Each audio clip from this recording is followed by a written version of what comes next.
ICC Vida. Viviendo en la inmensidad de un Dios amoroso.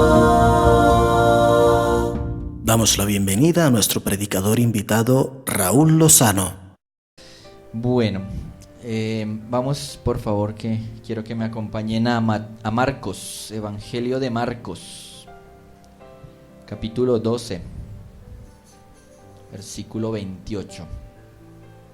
Amén. ¿Y trajeron Biblia?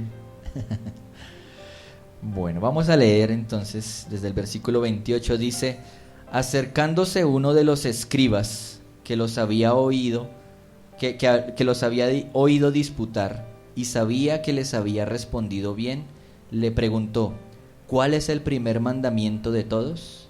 Jesús le respondió: el primer mandamiento de todos es: oye, Israel, el Señor nuestro Dios, el Señor uno es, y amarás al Señor tu Dios con todo tu corazón y con toda tu alma y con toda tu mente y con todas tus fuerzas.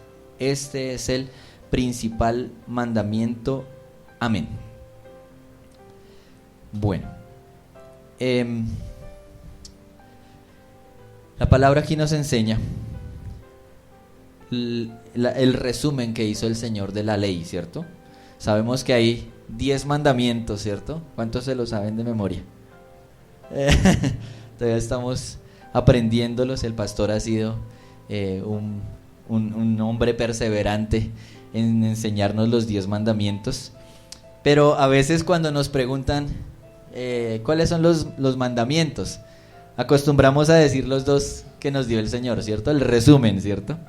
A veces como que vemos el lado más fácil y decimos, sí, amar a Dios sobre todas las cosas y al prójimo como a nosotros mismos, ¿cierto? Es como el resumen que hacemos.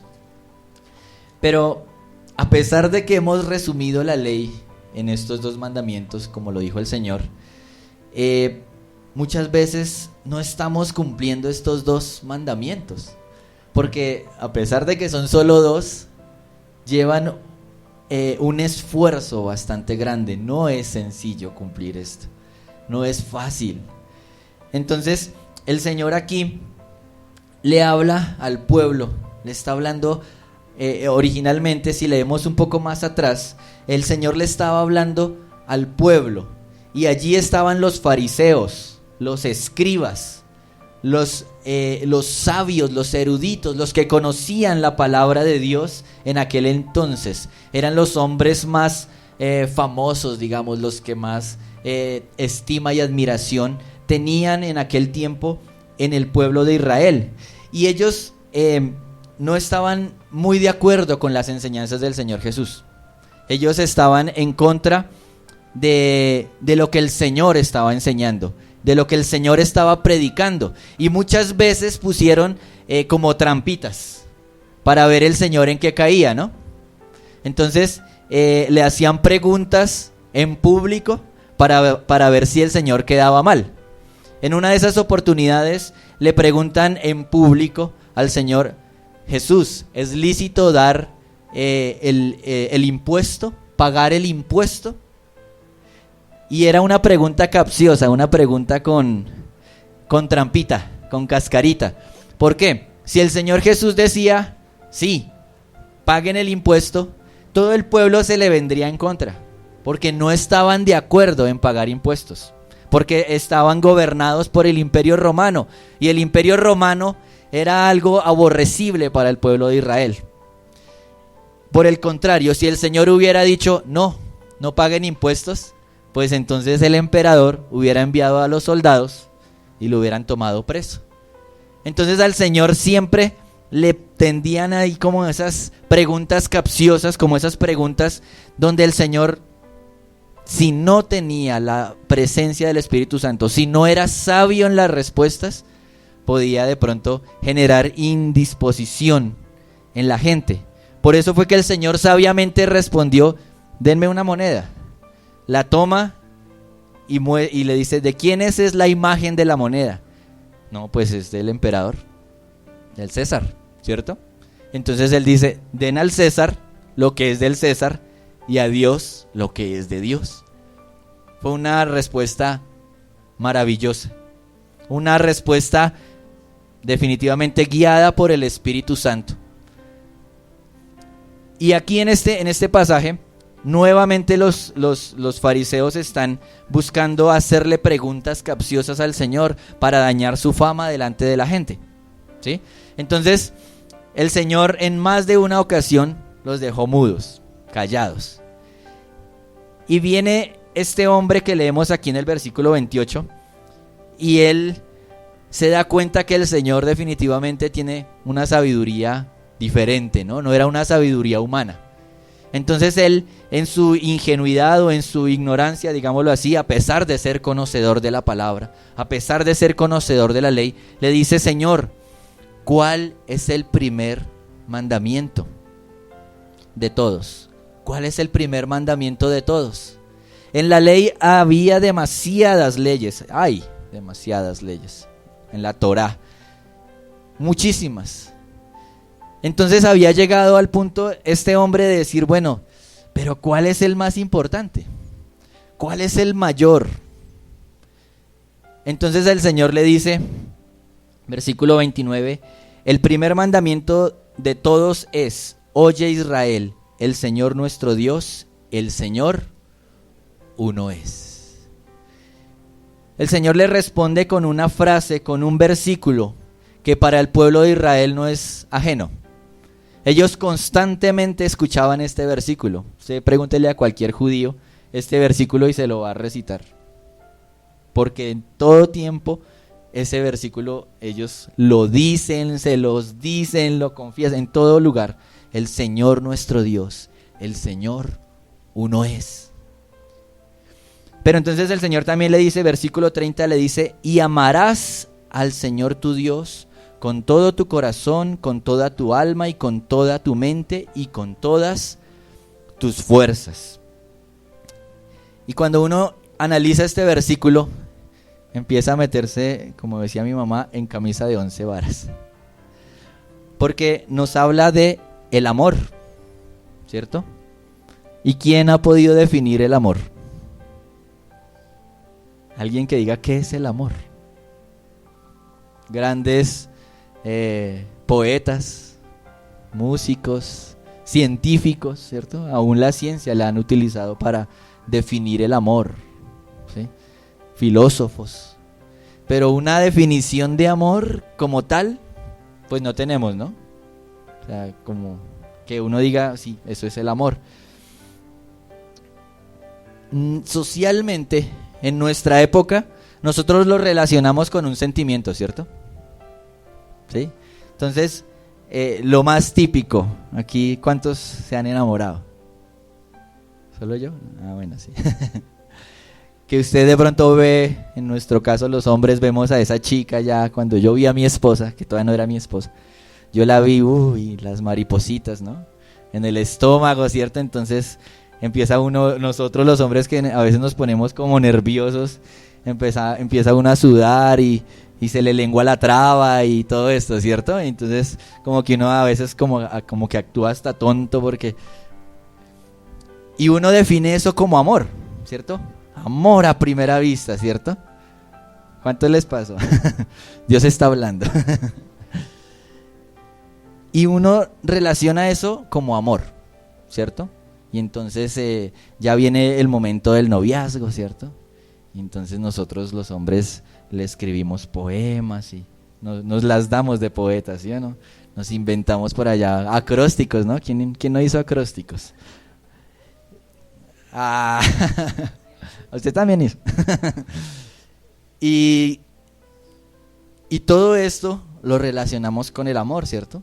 Como ese momento, esos sentimientos, esa ternura. En las mujeres, ay, es que es todo lindo, ¿cierto? Y definimos esto como amor. Pero cuando ya damos el siguiente paso y nos casamos, ¿cierto? Muchas veces esa emoción cambia, ¿cierto? Muchas veces, de pronto los primeros días o meses uno, ay, mi princesa, ay, mi cielo, mi bebé, no sé qué, ¿dónde te pongo? Y la esposa, ay, tan lindo este hombre, qué hermoso, ¿cierto? Pero con el paso del tiempo esa emoción empieza a cambiar, ¿cierto? Ya uno empieza de pronto la convivencia, ¿cierto? A veces que es que no me gusta que, no sé, que presiones la crema dental por la mitad, ¿cierto? Yo por lo menos, a mí siempre me ha gustado desde abajo, ¿a cuántos? ¿Cierto? En orden, ¿cierto? Desde abajo para arriba la crema, pero llegan y... ¿cierto? Y entonces a veces por esas pequeñeces empieza a haber como esos choques, ¿no? Pero yo te he dicho que la crema no, que los platos no se dejan acá, que sí, todas esas cositas empiezan a hacer cambiar esa emoción, ¿cierto? Pero ahí no se debe acabar el amor. Lastimosamente en algunas parejas sí se acaba, sí, a veces por esas cositas, ¡pum! Llegó hasta ahí el matrimonio y se separan por cosas tan sencillas como la crema dental. Sí. Pero de pronto otros logramos perseverar, gracias a Dios. Pero ya cambia el amor, ¿cierto? Ya no se limita a una emoción. Se empieza a ser una decisión, ¿cierto? Una decisión. Cuando uno fue al altar, le hicieron hacer un pacto, ¿cierto? Un compromiso. Estarás con ella en la enfermedad, en la salud, ¿cierto?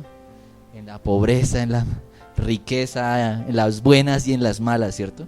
Y uno que dice, sí, ¿cierto? Sí. Ay, sí, seguro. ¿Cierto? Pero cuando vienen esos momentos donde se apaga esa emoción, esa euforia, es cuando empieza cada uno a cumplir ese compromiso, ese pacto que hizo. Y ya uno lo hace por voluntad, o sea, el amor se vuelve una decisión. Una decisión donde aunque yo no quiera, donde hay cosas que, ¿cierto? Pero yo decidí amar a esta mujer y me comprometí con ella, ¿cierto? Pero también nos pasa a los hombres, hablo desde la perspectiva de hombre lógicamente, que uno ya en ese proceso de matrimonio, ya uno empieza a perder como esos detalles, como ese, de pronto, lo que les decía que uno hacía antes, ¿no? De ese romanticismo, exactamente, ¿cierto? Que uno le hacía el poema y ella toda... Y ya después de pasar el tiempo, ya la esposa le dice a uno, ya no me escribes poemas, ya no me dices que me amas, ¿cierto? Y a veces los hombres podemos caer en esto y nos vamos al otro extremo, ¿cierto? Y le decimos a la esposa, pero yo cumplo, yo traigo para la casa, ¿sí o no? Yo soy juicioso, soy responsable. Y pensamos que con eso ya es todo, pero en el corazón de la esposa, ¿cierto? ¿Cuántas esposas? Ahí, si está con su esposo, ahí codía a su esposo y dígale, acuérdese, acuérdese, acuérdese cuando me estaba cayendo. Eso. Lo mismo nos ocurre con el Señor. Es igual, el Señor en muchos pasajes de la palabra compara la relación de Él con el pueblo, de Él con cada uno de nosotros, como la relación del hombre y la mujer. Cuando conoce uno al Señor, si usted viene esta noche a recibir a los de encuentro, usted va a ver a los de encuentro emocionados. Su primer amor, dice la palabra en Apocalipsis, ¿cierto? Como cuando usted la vio y se quedó flechado, ¿cierto? El corazón le latía. Así va a ver usted a los chicos, a los que lleguen hoy del encuentro, apasionados por Dios, emocionados. Eso, mejor dicho, se paran aquí, el que así tengan el temor más grande, se paran aquí y usted los ve hasta predicando mejor que el pastor. Porque están apasionados, emocionados, porque el amor en ese momento es una emoción, un sentimiento, ¿sí? Lastimosamente, vaya, mire esa persona 2 semanas después. Ya no está la misma emoción. Pero ahí debe el amor empezar a ser una decisión. ¿Me hago entender? Y a cada uno de nosotros nos ocurre esto. Cada uno de nosotros debe entender que el amor no es solamente unas maripositas. No, el amor es una decisión y para con Dios es igual. ¿Sí? A veces hay hermanos que dicen, no, es que yo no siento orar, no siento leer la palabra. No, pues nunca van a hacer de nosotros es sentir, porque somos carne. Porque nuestra carne nos lleva a apartarnos de Dios. ¿Me hago entender? O sea, usted no puede depender de una emoción para hacer algo que Dios le hable. Por ejemplo, cuando Dios te dice, tienes que perdonar. Uy, no, Señor, no, es que no siento. No siento perdonar. No. Ahí es donde el amor no es una emoción, no es un sentimiento, es una decisión. Y usted debe decidir, obedecer, hacer las cosas que Dios le diga, a pesar de que no sienta, a pesar de que no tenga ganas. ¿Cierto? Aquí a veces, bueno, aquí no, en otras iglesias. Nos hablan, uy, Dios nos va a bendecir, ¿cierto? Y amén, y nos gusta, ¿cierto? Dios va a bendecir tu familia, amén, ¿cierto? Dios va a traer provisión, Dios va a sanar y todos, amén. Ok, entonces, dentro de 8 días hay ayuno. Amén, ¿cierto? Ahí se evidencia el amor. Porque a veces nosotros amamos cuando las cosas están bien. Cuando nos dicen todo en bendición, amén, ¿cierto? Pero cuando Dios empieza a exigirnos, cuando Dios empieza a decirnos, no me gusta esa actitud. Cuando Dios empieza a decirnos, no me gustan esos pensamientos. Cuando Dios empieza a decirnos, tu corazón tiene rencor, resentimiento. Ahí como que, ¿cierto? No, pero es que yo no siento, no, eso no es palabra de Dios. Sí es palabra de Dios. Y es lo que el Señor Jesús aquí quiere decirnos. El primer y grande mandamiento es amar a Dios. El amor a Dios. Muy sencillo decirlo, pero a veces hacerlo es complicado, ¿cierto? Dentro de la definición que estaba como medianamente queriendo sacar de lo que es amor, me pensaba en el pasaje típico de la palabra, 1 Corintios 13, ¿cierto? Donde dice, el amor es sufrido, es benigno, es paciente, no guarda rencor, no hace nada indebido, ¿cierto? Y no hay una definición como tal de amor, sino como una serie de características. Es más, yo lo veía como que habían varios verbos, ¿no? Como acciones, no tanto verbos, sino como acciones, ¿sí? El amor es benigno, o sea, hay que ser benigno, hay que ser paciente, hay que despojarse de uno mismo para pensar en el otro, ¿cierto? Entonces pensaba, el amor es un conjunto de acciones. El amor es un conjunto de hechos. Porque a veces decimos, Señor, te amo con todo mi corazón, ¿cierto? Bueno, si me amas, quiero que hagas esto. Ahí ya no la amamos tanto. Hay un pasaje en la palabra, una parábola que hablaba el Señor Jesús y le decía a sus discípulos, había un hombre que tenía 2 hijos.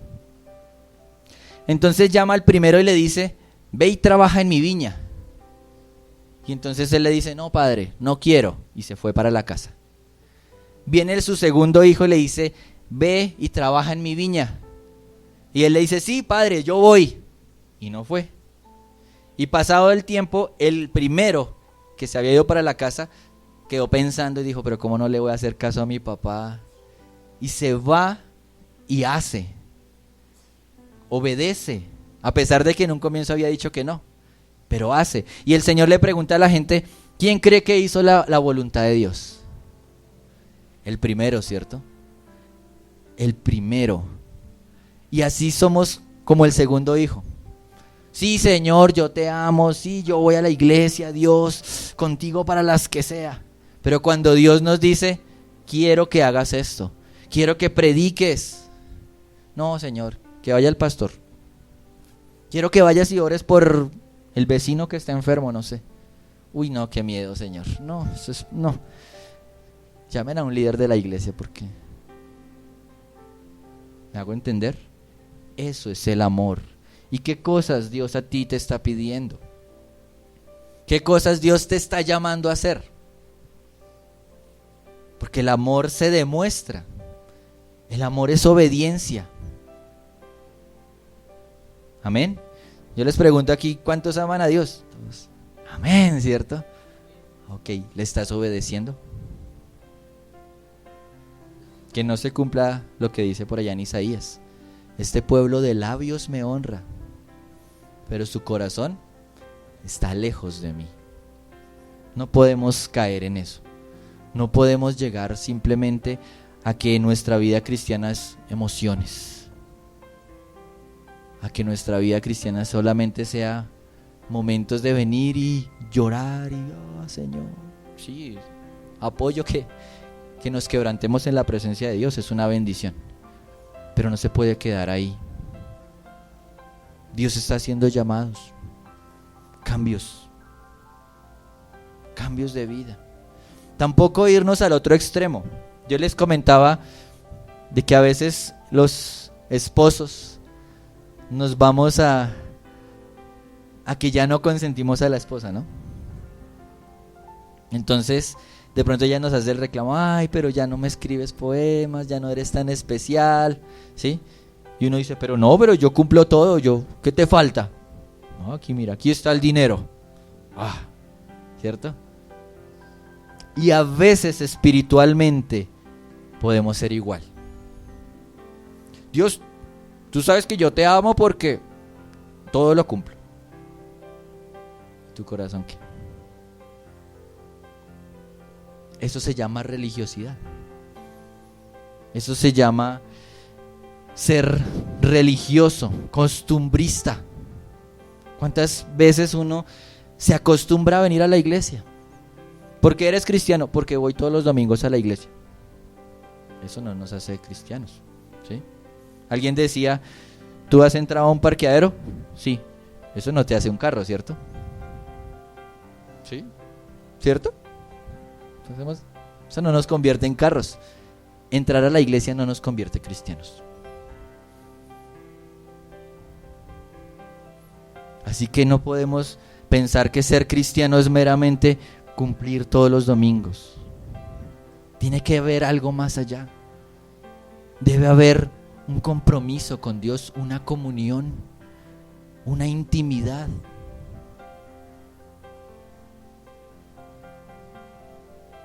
Con esta pregunta yo creo que más de uno puede evaluar su relación con Dios. ¿Qué le dijo Dios esta mañana antes de venir acá? ¿Me hago entender? Dios tiene que ser lo primero en nuestra vida. Dios tiene que hablarnos, o sea, tener esa comunión, esa intimidad con Él. Amén. El versículo 30 dice, y amarás al Señor tu Dios con todo tu corazón, y con toda tu alma, y con toda tu mente, y con todas tus fuerzas. Esa palabrita, todo. ¿Por qué el Señor la repitió? ¿Por qué no dijo simplemente amarás al Señor tu Dios con tu corazón, con tu alma, con tu mente? Él pide todo. Exigente nuestro Dios, ¿cierto? Bastante exigente. Pero si es exigente es porque Él mismo ya nos dio todo. Él dio lo mejor. ¿A quién? A Jesús. Su único hijo. Lo único que tenía, lo que más amaba.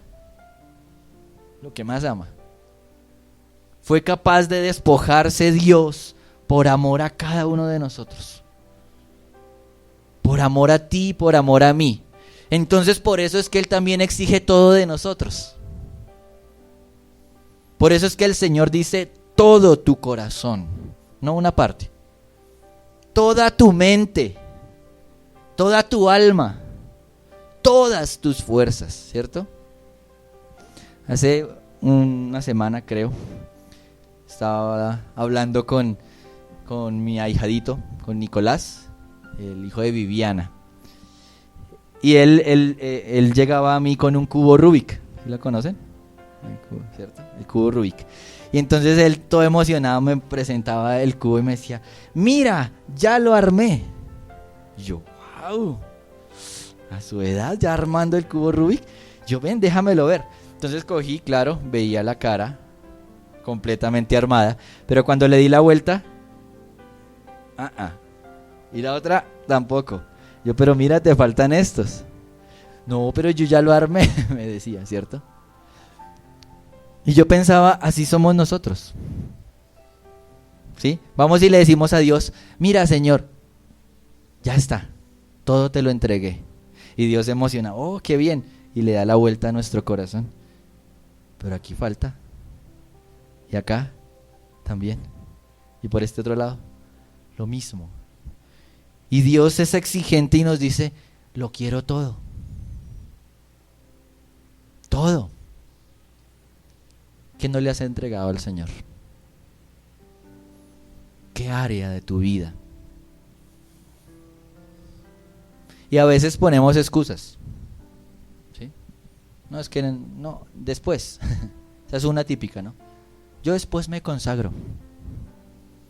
Yo después cambio esto. Yo después pido perdón. O después perdono. Y siempre el enemigo va a poner en nuestro corazón, en nuestra mente, un argumento para no cambiar. Un argumento para seguir con el corazón a medias con Dios. ¿Cuál es el argumento que ha puesto el enemigo? ¿Cuál es esa excusa? En la mañana, en el culto de la mañana, les hablaba sobre el proceso del pecado. ¿Sí? ¿Cómo hace el cristiano? ¿Sí? ¿Cuál es el proceso que el cristiano lleva para caer en pecado? ¿Sí? No es que como la pastora también nos hablaba y nos enseñaba, uno dice, es que cayó en pecado. No es que cayó, o sea, no es que, un hueco y ¡fum!, se fue por ahí. No, es un proceso. Pueden ser días, pueden ser meses, pueden ser años. Pero ¿cómo es el proceso? Satanás habla a la mente. Por eso dice la palabra que los dardos de fuego del enemigo van a la mente y pone un pensamiento, una idea en tu mente. Cuando el cristiano decide ser fiel, rechaza. Saca de su mente eso que no es de Dios. Pero cuando el cristiano empieza a decaer, recibe ese pensamiento y empieza a darle vueltas.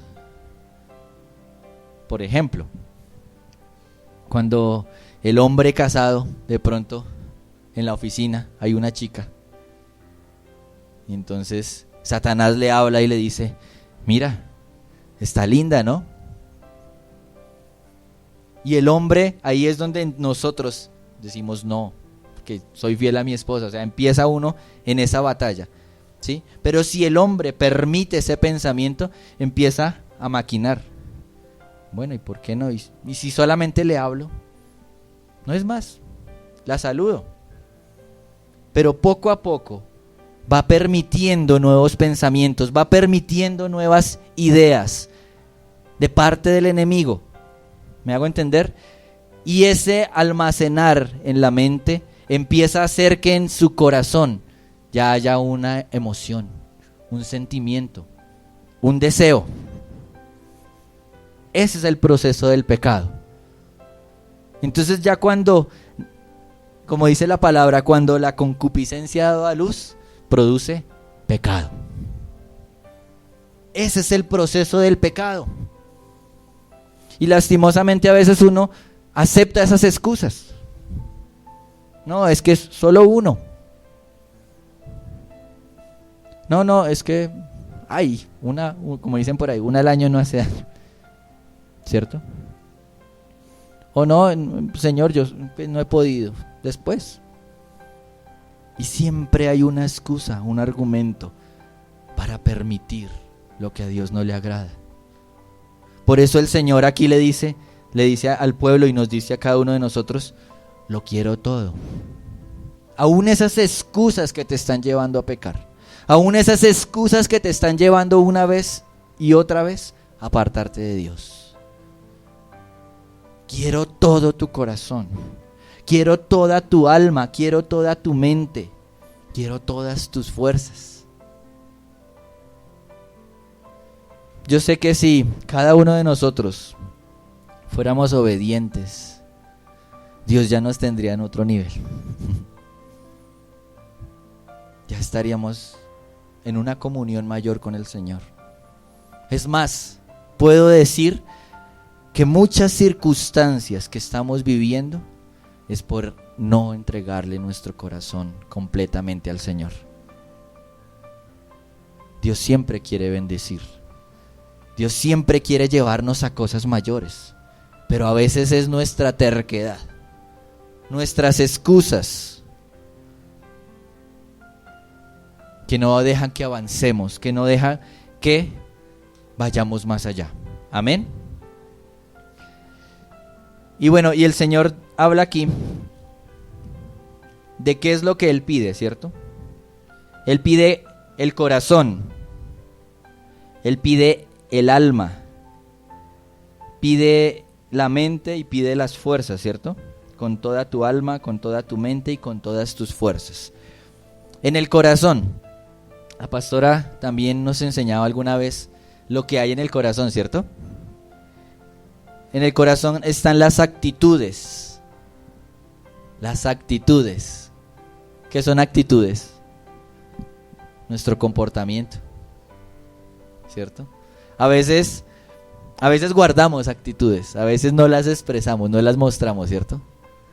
A veces de pronto hay un hermanito que no nos agrada mucho, ¿cierto? Y uno por allá en el corazón guarda y dice, ¿cómo es? Lo mastico pero no lo paso. Y aún ahí el Señor está diciendo, quiero esas actitudes. Quiero eso. No me agrada. Quiero tu corazón, quiero tus actitudes, quiero tus emociones. Quiero tus sentimientos. ¿Qué sentimientos está guardando tu corazón? ¿Aún hay rencor? ¿Aún hay ira? Sí, a veces uno va acumulando, ¿cierto? Y pasa en los hogares, ¿cierto? Uno de los dos va guardando, ¿no? Y va acumulando. Va una, ¿cierto? Y después ocurre por allá otra y van dos. Y se quedan callados el uno, el otro también. No se arregla, no se cuadra el tema, ¿cierto? Hasta que llega el punto donde ya, como dicen, la gota rebosó la copa, ¿cierto? Y entonces, y el problema. Pero el Señor aún en eso está hablando. No quiero que guardes cosas. No quiero que guardes en tu corazón contra tu cónyuge, contra tus hijos, contra otra persona. Amén. ¿Qué más hay en el corazón? La inteligencia. La inteligencia. Miren, yo pensaba hace poco que la iglesia, nosotros, cada uno de nosotros, muchas veces nos hemos vuelto perezosos en cuanto a nuestro intelecto, en cuanto a nuestra inteligencia, ¿cierto? Uno conoce al Señor y lastimosamente empieza a rechazar todo lo que sea ciencia, todo lo que sea conocimiento, ¿sí? Porque sí, la ciencia está enfocada en negar la existencia de Dios, o sea, eso no es un secreto, ¿sí? Pero eso no nos limita a cada uno de nosotros a prepararnos intelectualmente. O sea, Dios nos ha dado un cerebro, una inteligencia, una materia gris, decíamos en el colegio, ¿cierto? Use la materia gris. Y el asunto es que a veces la iglesia, como somos cristianos, entonces no estudiamos, no nos preparamos, no avanzamos intelectualmente. Y aún ahí el Señor está diciendo, quiero tu inteligencia. Me amarás aún con tu entendimiento. Me amarás aún con lo que aprendas. Yo, cuando estaba en la universidad, claro, tenía materias donde abiertamente era ateísmo, ¿no? Negar la existencia de Dios. Y nos ponían a leer libros y todo un material. Y uno pues, Dios mío. Pero definitivamente me he dado cuenta que no hay que temer estudiar, no hay que temer. ¿Por qué? Porque si yo creo en Dios y sé que Él es verdad, sé que Él es real, Él me enseñará, Él mostrará que existe, Él mostrará que es real, ¿sí o no? Y si no, ¿en qué está basada nuestra fe? ¿Solamente en una idea? Aquí a veces el pastor dice, no sé, algo. Y todos, amén. Pero muchas veces no pensamos. O sea, simplemente, ¿eso es real? Sí. ¿Por qué? Porque lo dijo el pastor. No. Y no estoy hablando en contra de mis pastores. Sé que ellos predican la palabra y una sana doctrina. Pero tenemos que ir más allá. Tenemos que prepararnos intelectualmente. Ponga su cerebro a funcionar. Ponga usted de sí para estudiar la palabra de Dios, por ejemplo. Para prepararse. ¿Qué tal aquí Dios tenga grandes ingenieros? Personas con títulos profesionales muy grandes y le den la gloria a Dios. ¿No les parecería espectacular? Grandes médicos, personas influyentes que amen al Señor. Así que también con esta palabra quiero motivarlos a cada uno. Estudie, prepárese. A veces uno ya cuando ha alcanzado cierta edad, uno dice, no, pero yo ya no aprendo. Ese es otro argumento. Todos los días podemos aprender. Todos los días podemos capacitarnos, ser mejores y con eso glorificar a Dios. Con eso darle la gloria a Él. Amén. El Señor dice, me amarás con todo tu corazón, con toda tu alma. ¿Qué más hay en el alma? ¿Qué hay en el alma? La voluntad. La voluntad. ¿Tu voluntad está rendida 100% al Señor? ¿O tu voluntad es condicionada? Yo le sirvo al Señor, pero si tal cosa. Y el Señor dice, no, lo quiero todo. Lo quiero todo. Señor, yo voy a la iglesia, pero si está lloviendo, no. ¿Cierto? O Señor, yo te sirvo, pero